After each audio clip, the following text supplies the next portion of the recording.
kind of looking more closely now at user experience, and we're going even better in this session, because we're going to actually look at a real example, which is amazing, and we'll bring some of these ideas to life. The other bit of good news is that we will finish on time, like a lot of these sessions haven't. And the reason for that is because Alison has to leave at 10 past. And the reason she has to leave at 10 past is because it's her birthday and she's meeting her friends. So everybody, round of applause, happy birthday. And if you haven't got her a card, shame on you, is all I can say. So anyway, so that's Alison. We've already met her before. Sitting next to her, we have Russ Cohn, and he is, let me get his title right. You tell us what your title is. Hi, Russ Cohn is the name. Is this working? Yeah. It's on green.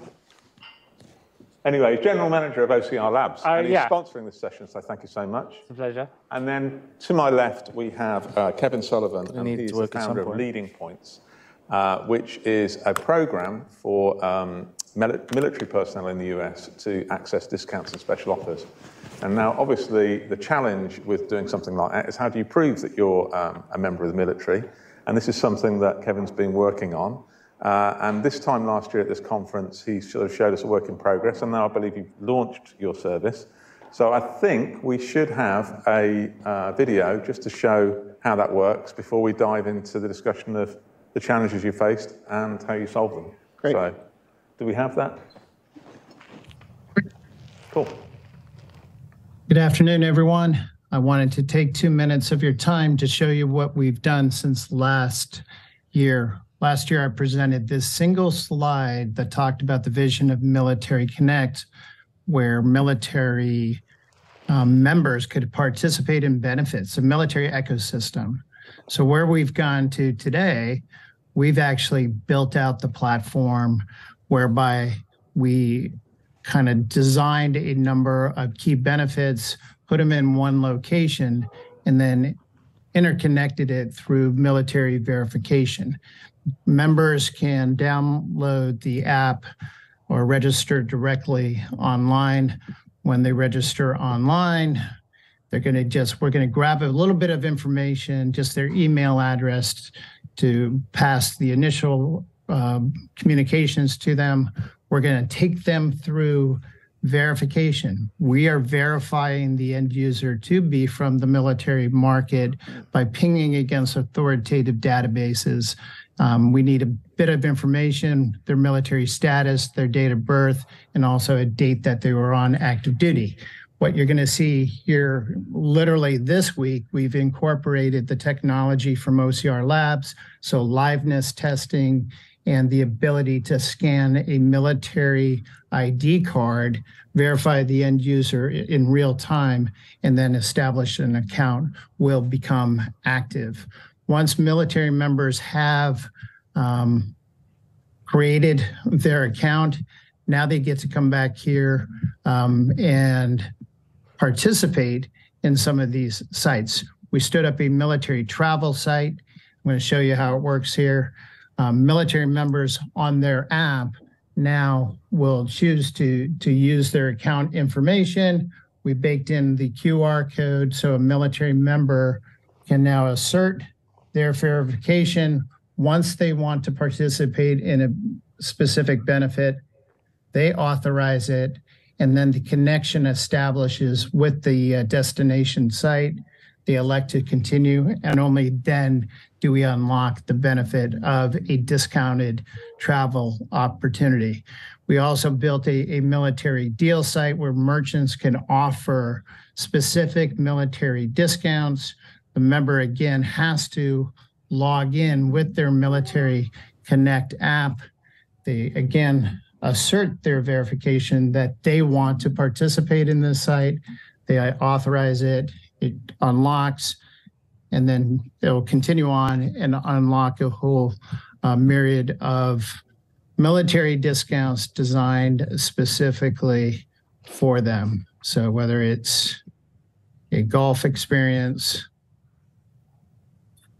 it'll unlock specifically for them. Other sites that we are now working on, close this out, is also a military auto site in partnership with TrueCar, We have a military coverage site, insurance products across the board. We have a ski military site and other resources for the military. So a lot has been done in the last year, and I look forward to sharing with you whenever you have any questions. Okay, all the best.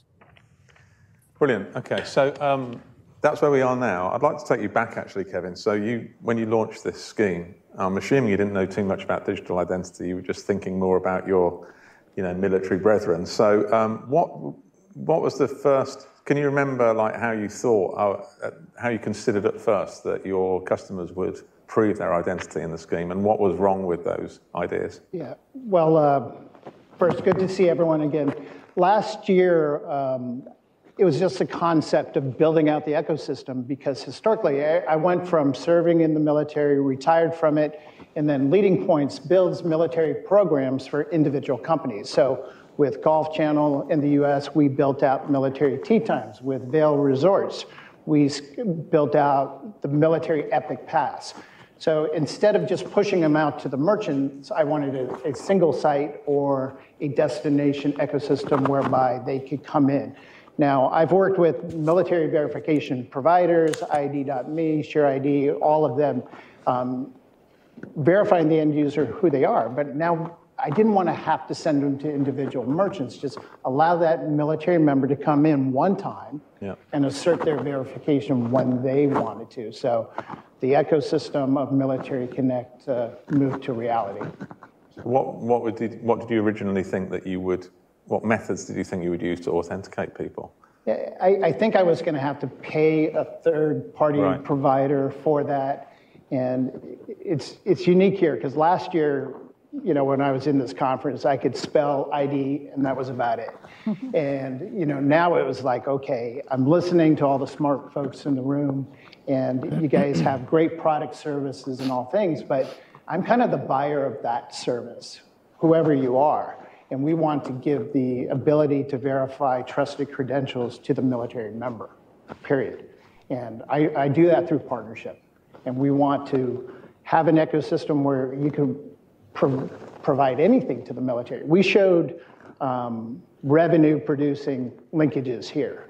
But on that Military Connect site, a military member could also unlock educational benefits, receive information on veteran administrative housing benefits, burial services for their loved one. So it's not all about resourcing and making money. It's about a single point where when the military member wants to find out about something, they could assert their verification and say, yes, I'm part of this marketplace, a small niche market in the US that consists of 34 million people, which is half of the UK. So, but it's a very trusted, loyal community, and we wanted to just bring partners in there and then allow access.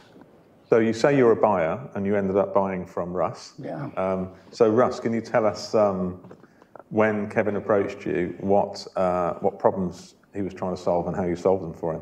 Yeah, Kevin came to us. It was great to meet him to discuss his problem. And the problem that he had was he didn't know how to verify military people. And so OCR Labs, now called IDverse, we rebranded this week, by the way.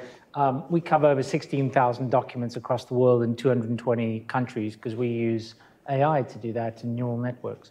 And so Kevin was really instantly appealed by, I think, the fact that we could cover a digital ID, any kind of ID from the military, which he was struggling a little bit with, and making sure that when he saw our user experience at the same time, it was really quick and efficient, easy to do the connectivity, but also what was really important for him was the security of the liveness as well, the biometrics. And I think the combination of the military identity with the biometrics gave him that assurance. And the fact that we're covered by NIST and IBETA accreditation and ISO standards, and we have frameworks across the world, it gave him the assurances that we could use that, particularly he's an ex-military man. It's very important to him. I think it came across how we got this right for the military, and we couldn't kind of mess it up. So I think he really felt, he tried others and felt like we were the solution to fit for it. It's did you need a liveness detection test with this particular product, and what technology have you used and methodology? Russ? It's baked in. So our platform from day one was, based around artificial intelligence and based around using neural networks The reasons for that are that we wanted to prove that people were really presenting the identities that they were showing. So there's a big problem with identity fraud. Clearly, we know that, and we can identify. We use over 200 points on documents to detect fraud. So when they're presenting that identity, we've got to make sure it's a real identity. That's step one. And the second part of that is making sure that the person is live and present when doing that identity. So having passive liveness, which is just really a selfie of yourself, can be sent and the process can be penetrated and injected in desktop. And we see a lot of people in the industry who were not able to do this at scale and not have any bias built into it either. So our slogan is anyone, anywhere, anytime, because we have global coverage and we can include everybody regardless of skin color, skin tone, gender, and of course the documents that they cover from an international point of view.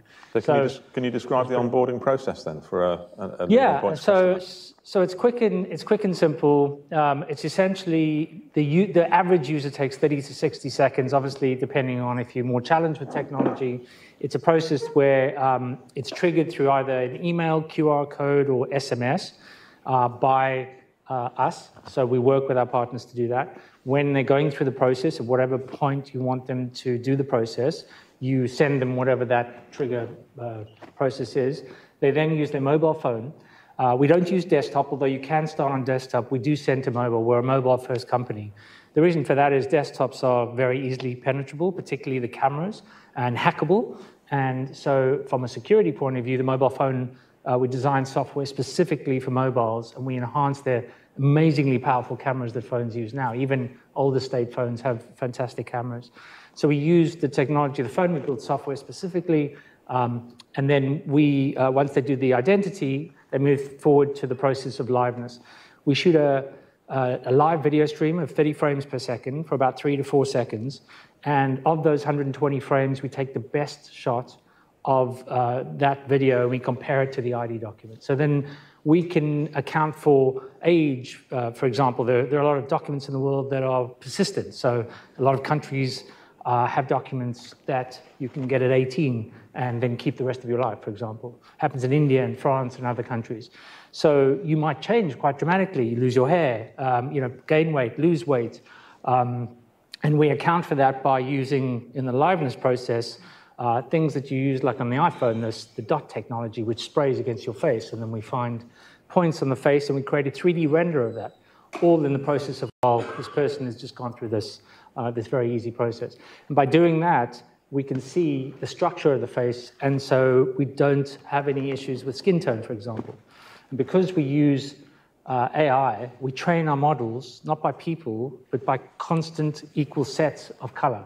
So the model sees everything equally and therefore has no bias built into it. So that makes it accessible to literally anyone, anywhere. And just quickly, have you had lots of attempts to spoof it and trick it? Well, fraud is everywhere, so everyone knows this is all about stopping fraud in this particular industry. But we see the craziest attempts from people taking pictures of a statue on their table, then creating an ID document with the same statue, trying to use that through deepfakes. I'm sure you've all seen the Tom Cruise deepfake masks, deepfake technology videos.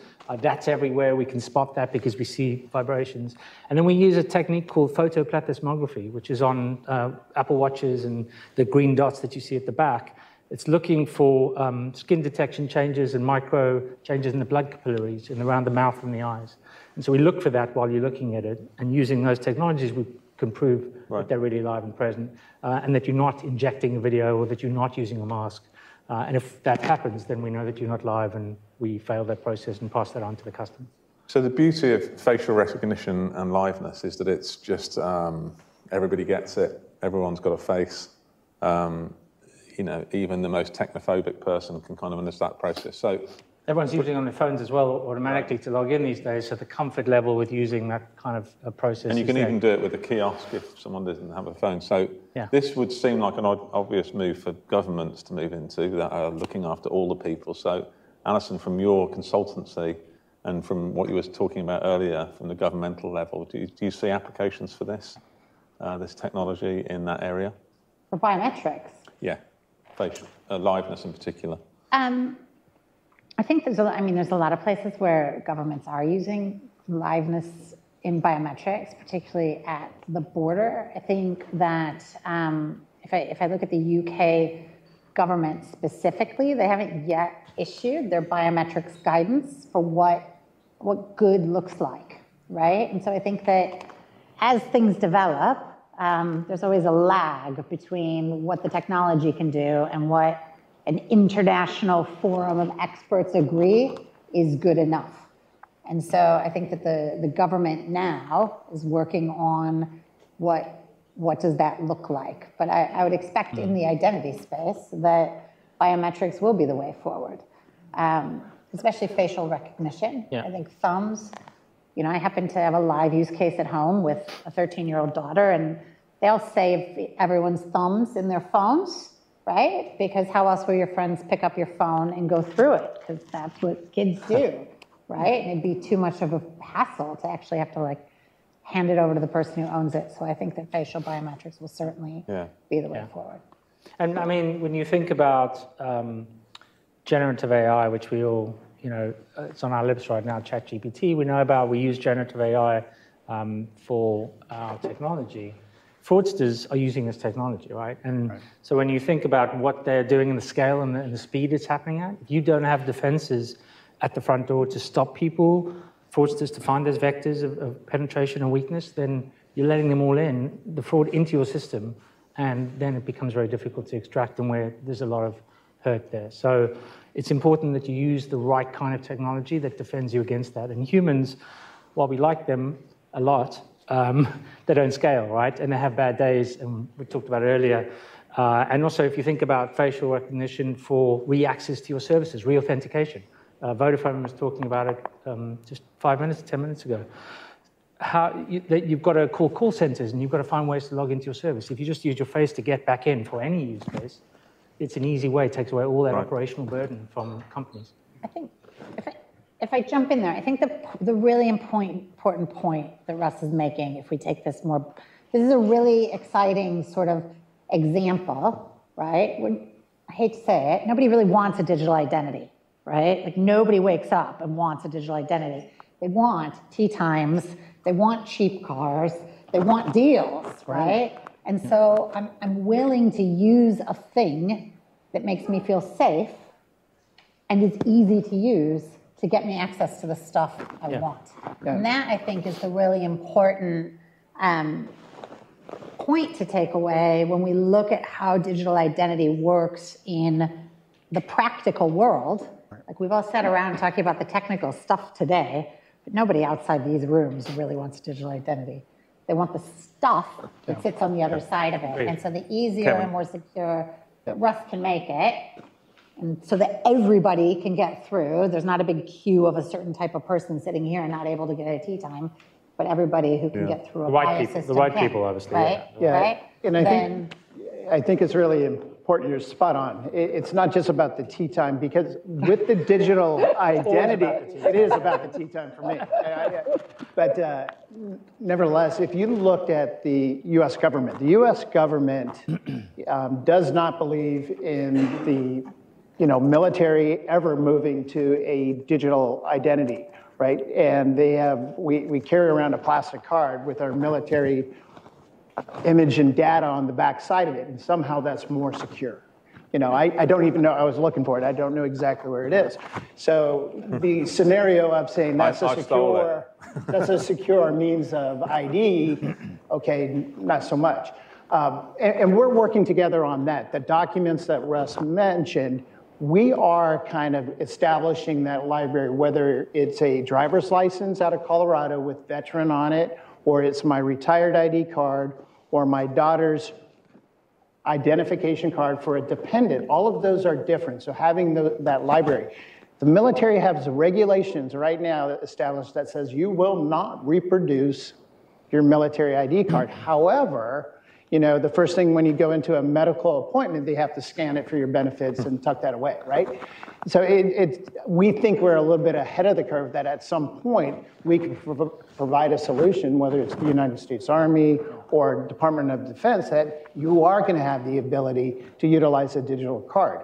And also with liveness in the Military Connect ecosystem, You guys spoke to it earlier, the ability to scale up the verification.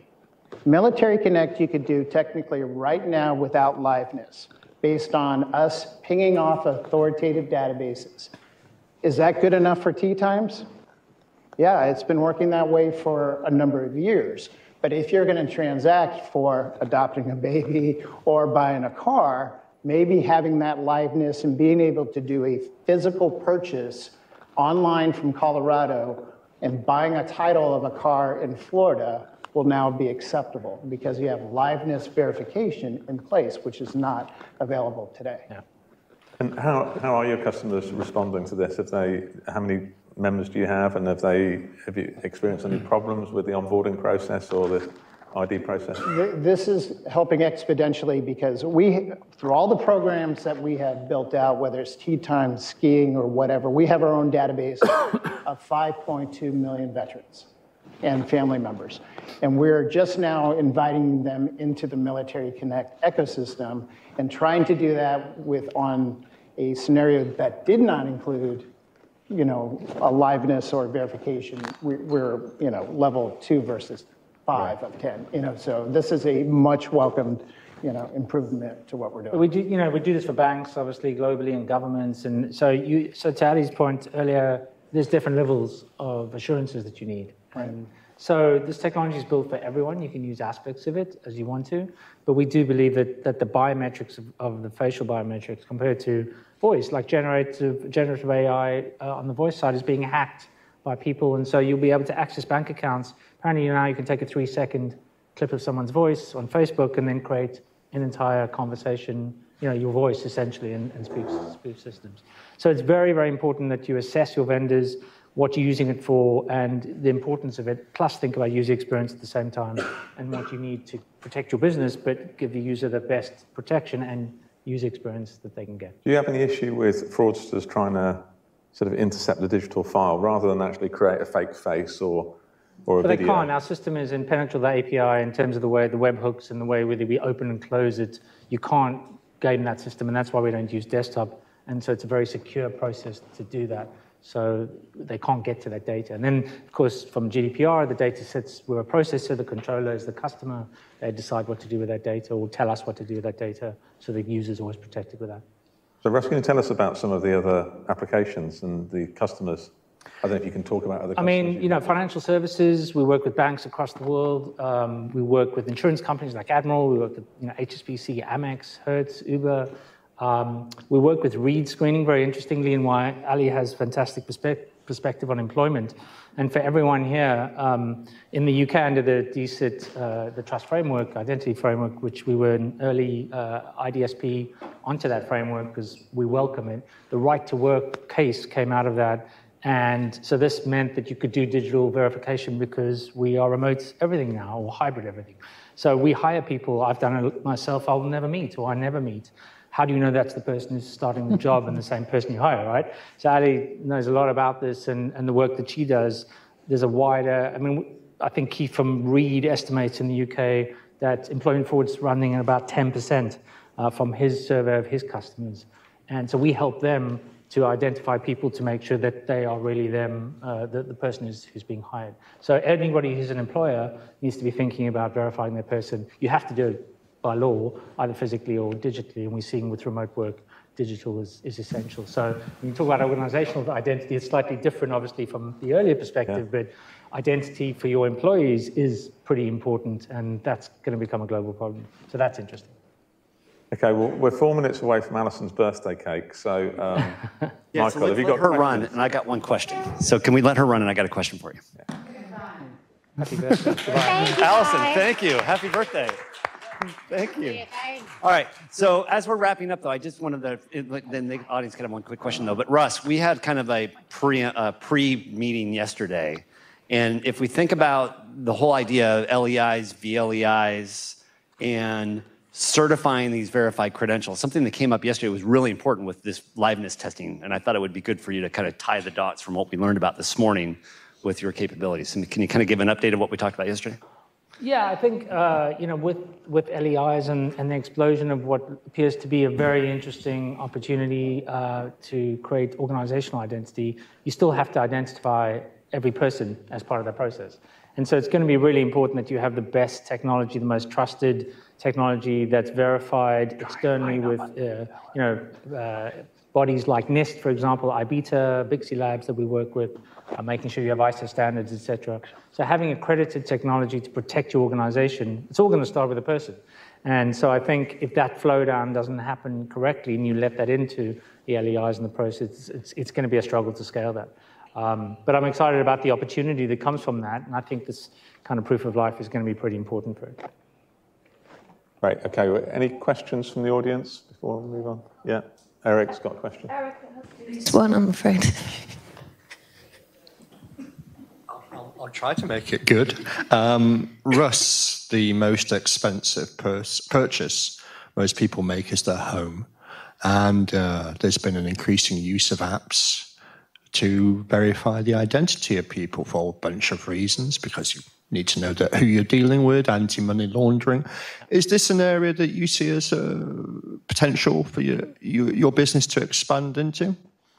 Absolutely. I mean, the proliferation of use cases, and you'll all know it from a consumer point of view, right? So think about it from a healthcare point of view. Anybody who's got a healthcare plan, normally if you use an app, you've got to verify yourself when you're accessing healthcare. If you're opening a crypto account, you've got to verify yourself. Bank account, right? Border control, whatever.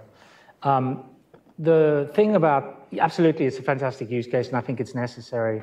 The land registry has put things in place to do that in the same way the recruitment sector has. But it's about the schemes of verticals aligning with the trust framework in this country. I'm not talking globally, from a global point of view. The problem is there are 120 different government-issued identity schemes across the world now, and none of them are connected.